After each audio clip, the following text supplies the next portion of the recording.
Honestly, I can't believe it. Hello and welcome back to Behind the Curve Collecting. In this video, we are checking out retro gaming cables, Sega Megadrive Packapunch Pro with stereo sound cable to see if I can fix the issue that I'm having with my new, to me, CRT TV right here. So in my last video that I've just done, I picked up this widescreen 32-inch Panasonic CRT TV and it's wonderful. 60% of the time, it works every time. And what I mean by that is I've got 5 different inputs to this currently plugged in and available to me.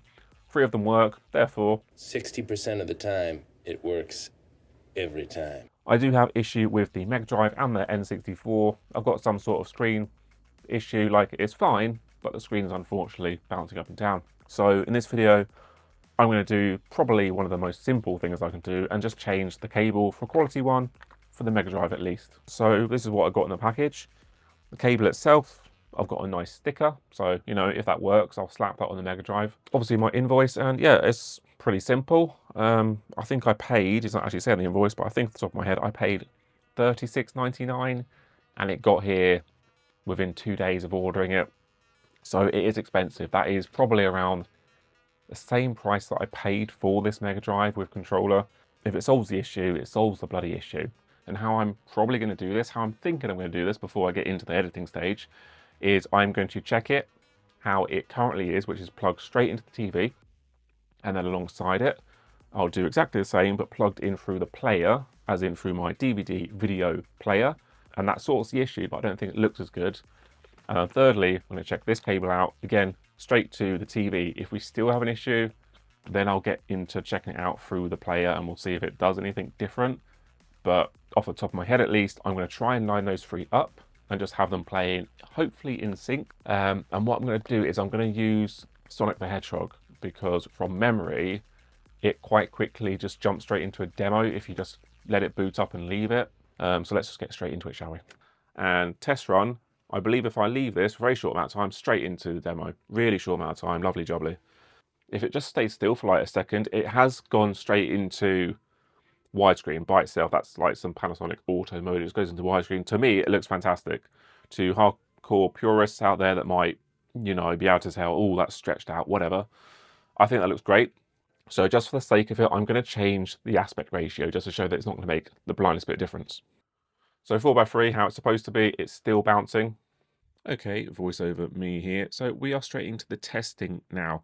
So on the left-hand side, we have the Megadrive, just a standard SCART cable going from the Megadrive to the TV itself, hence the bouncing issue that we have. On the right-hand side, we have the SCART cable going through the DVD recorder, and then that going into the TV.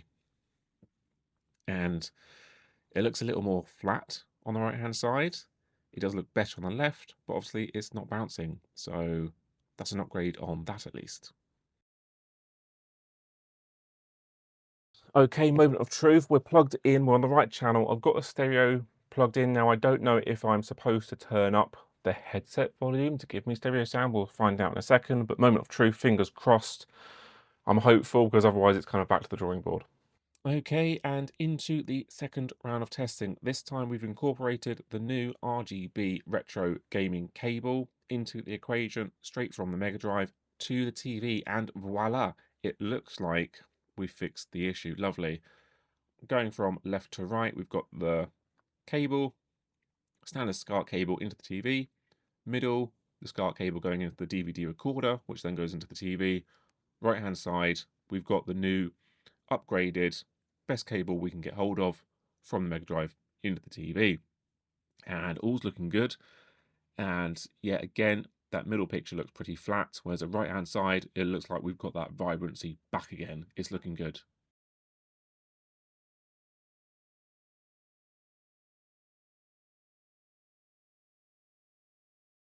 We've gone and done it. It bloody works. I'm so pleased that it was such a simple fix. It's obviously cost double as much as the Megadrive cost in the first place now, but I'm so happy.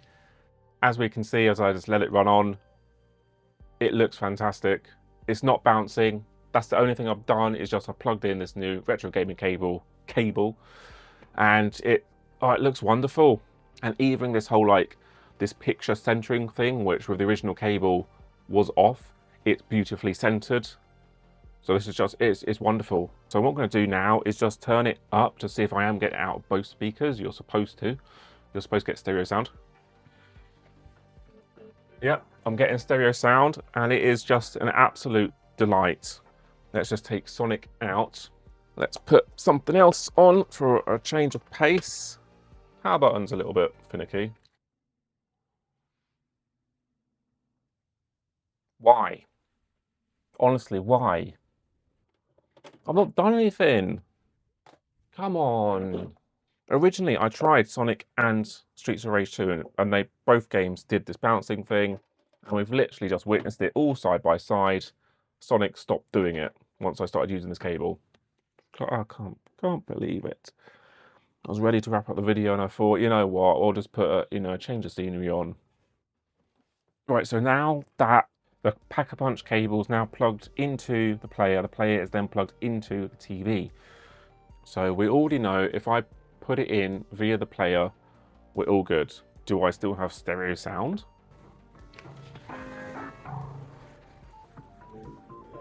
Yeah, so I still have stereo sound.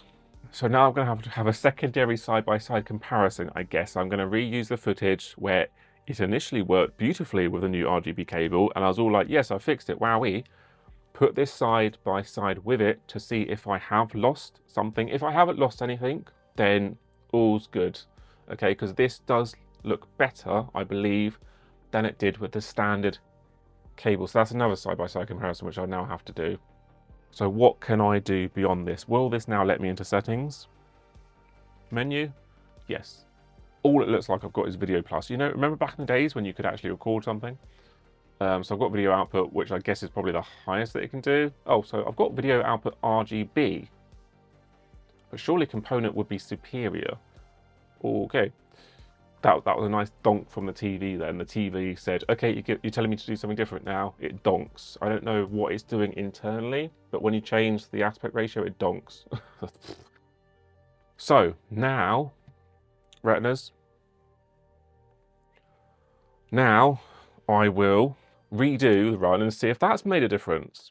Okay, so now we're into uncharted territory. Really didn't want to have to do that, but for whatever reason, we had issues again. Don't know why. So on the left-hand side, we have the cable going into the DVD recorder, then into the TV. Hence, it's doing what it should do, but it's flat. It's not great. And the right-hand side, we now have the retro gaming cable, the RGB cable, going from the Megadrive to the DVD recorder, straight in to the TV.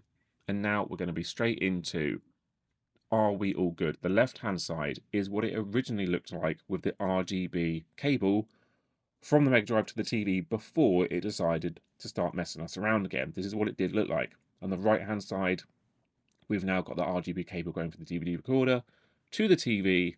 The DVD recorder is set to output RGB mode. Do they look the same? We want them to look the same because the left-hand image then failed us and started bouncing again. So to me, it looks like we're all good. We've got the vibrancy. Everything's looking as it should. I hope, I cross my fingers.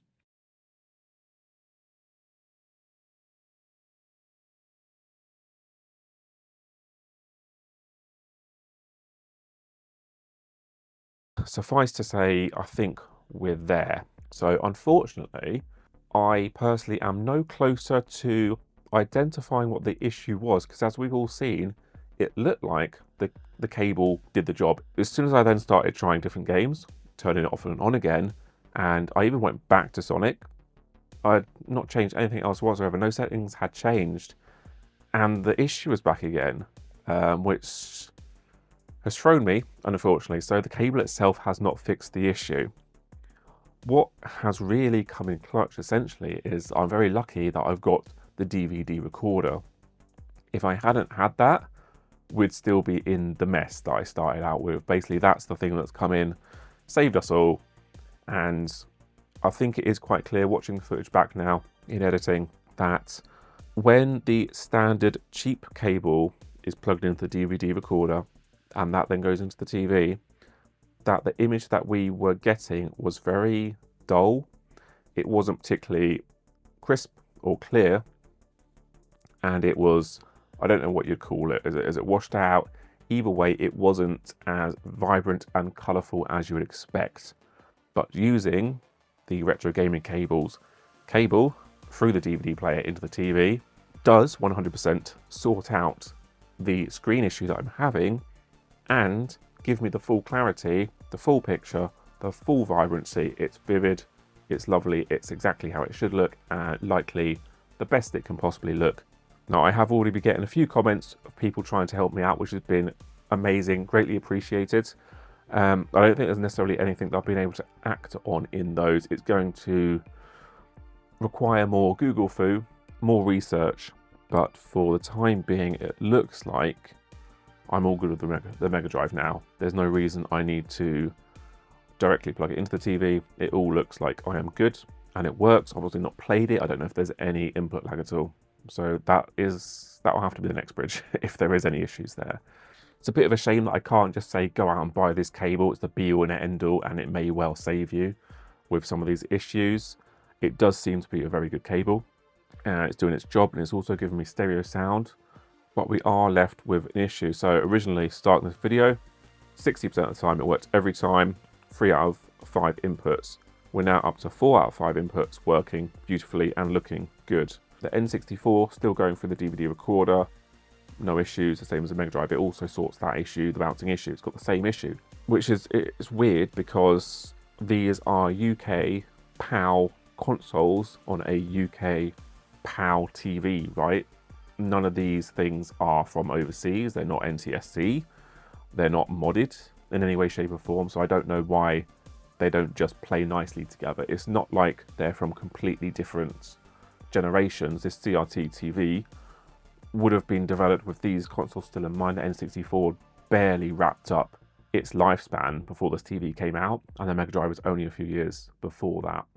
It's essentially saying, oh, we've just brought out a new TV, but it won't play nicely with a PS4 because, oh, sorry, that's 10 years old. So that N64, because it is a PAL UK console, it doesn't have RGB or S-video inherently. It is only composite out, which is weird because looking it up, the SNES and the GameCube were both RGB outs, but they use the same video out. Essentially, all those cables are interchangeable. Do I put that RGB modded console on my list and, like a widescreen CRT TV, do I every now and again do a search, and if it comes up and it looks to be a good deal? So in conclusion, all of that testing and messing around, it's a bit of a weird one. Like, I am happy that I got the cable because it is the best experience that I believe that I'm getting now. But it's more that I've got this DVD recorder already as the reason why I can bypass this issue as opposed to directly dealing with it. So it is a bit of a weird one. Hopefully I continue to get a little bit more help coming in and I can look into the issue later down the line. But for the time being, I can now just hopefully play the Megadrive and PlayStation, watch some DVDs on here and just chill and enjoy the room now, because the first almost 3 months of this year has essentially been me throwing myself headlong into refreshing my gaming room. There's a lot of work that's been going on there, so if you want to check out those videos, by all means do. And then I've obviously been getting this in here and then having another small mess around because this thing is gargantuan, and it would be nice to have a period where I can settle down and relax and enjoy the games room now. I'm very happy that I've got to the place I am. It's not been a particularly easy journey to the start of 2026, but first world problems, right? If you're new to the channel, if you've enjoyed the video at all, please do give me a like, consider giving me a subscription, that'd be fantastic. And well, yeah, there's probably going to be some similar videos now on screen for you to click on if you want to go and watch those. So thank you very much for watching, and I'll see you in the next one.